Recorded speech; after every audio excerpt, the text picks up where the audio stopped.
జై తెలంగాణ. తెలంగాణ ప్రజలందరికీ కూడా ఉద్యమాభివందనాలు. తెలంగాణ రాష్ట్రం వచ్చి 12 సంవత్సరాలైనా తుంగభద్ర నదిలో కానీ కృష్ణా నదిలో కానీ ఇప్పటి వరకు కూడా మనం సంపూర్ణంగా మన నీటిని వాడుకోలేకపోతా ఉన్నాం. వాస్తవానికి తుంగభద్ర నది మీద ఏదైతే ఆర్డీఎస్ ప్రాజెక్టు ఉంటుందో అది నడిగడ్డను బతికించాల్సినటువంటి ప్రాజెక్టు, ఉమ్మడి మహబూబ్నగర్ జిల్లాకు సహాయం చేయాల్సిన ప్రాజెక్టు, మనకు తెలంగాణకు 16 టీఎంసీలు ఇచ్చేటటువంటి ప్రాజెక్టు. కానీ ఆ 16 టీఎంసీలలో ఈ 12 ఏళ్ళు కానీ అంతకుముందు చరిత్రలో ఎప్పుడు చూసుకున్నా కానీ తెలంగాణ రాష్ట్రంలో నడిగడ్డ ప్రాంతంలో కేవలం 6 టీఎంసీలు వాడుకున్నాం మనం. అంతకన్నా ఎప్పుడు కూడా ఒక్క ఇంచు కూడా మనం వాటర్ ఎక్కువ వాడుకోలేదు, ఒక చుక్క కూడా వాటర్ ఎక్కువ వాడుకోలేదు. మరి ఇటువంటి క్లిష్ట సమయంలో ఆర్డీఎస్ చుట్టుపక్కల ఉన్నటువంటి ప్రాజెక్టులను సంపూర్ణంగా బలోపేతం చేసి వాటిని విస్తరించి రిజర్వాయర్లు కట్టుకొని ఆ సంపూర్ణంగా 16 టీఎంసీలు మనం వాడుకోవాలి. అన్ఫార్చునేట్లీ ఆనాడు కేసీఆర్ గారి ప్రభుత్వం కానీ ఇప్పుడు రేవంత్ రెడ్డి గారి ప్రభుత్వం కానీ అటువంటి ప్రయత్నం చేయలేదు. దాంతో నడిగడ్డ ప్రజలకు ఇప్పటికి కూడా అన్యాయం జరుగుతుంది. మనకు 16 టీఎంసీలు ఆర్డీఎస్లు వస్తాయి, సుంకేష్లకు 16 టీఎంసీలు ఏపీలో వస్తాయి. ఆంధ్రప్రదేశ్ ఏమో ఆ 16 టీఎంసీలను 32 టీఎంసీలు చేసుకున్నది. బీభత్సంగా వాళ్ళు నీళ్లు వాడుకుంటా ఉన్నారు, మనం మాత్రం వాడుకోలేకపోతున్నాం. మరి మనం ఈ ఇన్ఫ్రాస్ట్రక్చర్ కట్టుకునే లోపల మన ఎగువ రాష్ట్రమైనటువంటి కర్ణాటక అక్కడ తుంగభద్ర మీద ఒక 3 ప్రాజెక్టులు కడుతున్నది. ఆర్డీఎస్ నెత్తి మీద కేవలం 100 మీటర్ల దూరంలో కురిడి, కల్పగల్ అనేటటువంటి ఊర్ల దగ్గర 2 టీఎంసీలతో ఒక రిజర్వాయర్ కడుతున్నది. దానిపైన 15 కిలోమీటర్ల ముందు తుంగభద్ర మీద రోడ్ కమ్ బ్యారేజ్ ఒకటి అక్కడ 2.5 టీఎంసీతోని అక్కడ కడుతున్నది.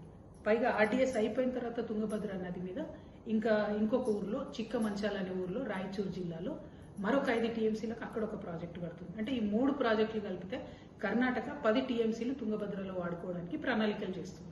వాస్తవానికి కర్ణాటకకు ఉన్న హక్కు ఎంత? Only 1.2 TMC. మరి 1.2 టీఎంసీ మాత్రమే హక్కున్న కర్ణాటక 10 టీఎంసీలు కడుతుంటే ఆ ప్రోగ్రామ్కి మన రాష్ట్ర ముఖ్యమంత్రి రేవంత్ రెడ్డి గారు అక్కడ పోయి ఇటుపక్క చంద్రబాబు నాయుడు గారిని కూర్చోబెట్టుకొని ఇంకో పక్క డీకే శివకుమార్ గారిని కూర్చోబెట్టుకొని ఈయననే ప్రారంభోత్సవం చేసి మంగళారతి ఇచ్చి ఆ ప్రాజెక్టు కట్టినట్టయితే తుంగభద్ర నదిలో మనకు వాటా అనేది దక్కదు, పర్మనెంట్ గా మనం కోల్పోవడం జరుగుతుంది. కాబట్టి నేను ముఖ్యమంత్రి గారిని డిమాండ్ చేస్తున్నా, మీరు ఈ రోజు కార్యక్రమానికి దయచేసి అటెండ్ కాకండి, ప్రొటెస్ట్ గా లెటర్ రాయండి. మన రాష్ట్ర ప్రజల హక్కులు కాలరాస్తుంది కర్ణాటక అనే ప్రొటెస్ట్ తోని మీరు లెటర్ రాయండి. ఎందుకంటే ఇవాళ మీరు తీసుకునేటటువంటి స్టాండ్ పర్మనెంట్ గా తెలంగాణ ప్రజలకు నదీ జలాల్లో వాటానివ్వకుండా పోతుంది.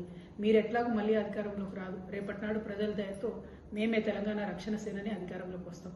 ఆనాడు మేము వెళ్ళి మళ్ళీ కర్ణాటకతో కానీ సెంట్రల్ వాటర్ కమిషన్తో కానీ ఆర్గ్యుమెంట్ పెట్టుకుంటే ఇగో మీ రాష్ట్ర ముఖ్యమంత్రి కదా వచ్చిపోయిండు, ఆయన్నే ప్రారంభోత్సవం చేసిపోయిండు అనేటటువంటి ఈ కార్యక్రమం గుదిబండలాగా నడిగడ్డ ప్రజల్ని ముంచబోతా ఉంది. కాబట్టి నేను ముఖ్యమంత్రి గారిని డిమాండ్ చేస్తున్నా, మీరు ఇవాళ కార్యక్రమానికి వెళ్ళకండి.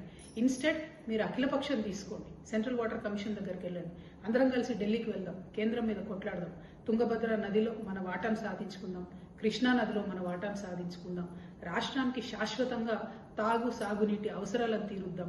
ఉమ్మడి మహబూబ్ నగర్ జిల్లాను, ఎండిపోతున్నటువంటి ఒక్క చుక్క నీళ్లు రానటువంటి రంగారెడ్డి జిల్లాను, ఫ్లోరోసిస్ తోని బాధపడుతున్నటువంటి నల్గొండ జిల్లాను, శాశ్వతంగా అన్యాయానికి గురైపోతూ ఉన్నటువంటి ఖమ్మం జిల్లాను, వీటన్నిటిని కూడా కాపాడుకోవాలి. కాబట్టి మీరు ఇవాళ కార్యక్రమాన్ని రద్దు చేయండి, ప్రొటెస్ట్ తెలపండి. ఒకవేళ మీరు అడిగి పోతే గనక ఆ 2 రాష్ట్రాల ముఖ్యమంత్రితోని ఆన్ ద స్టేజ్ ప్రకటన చేపియండి.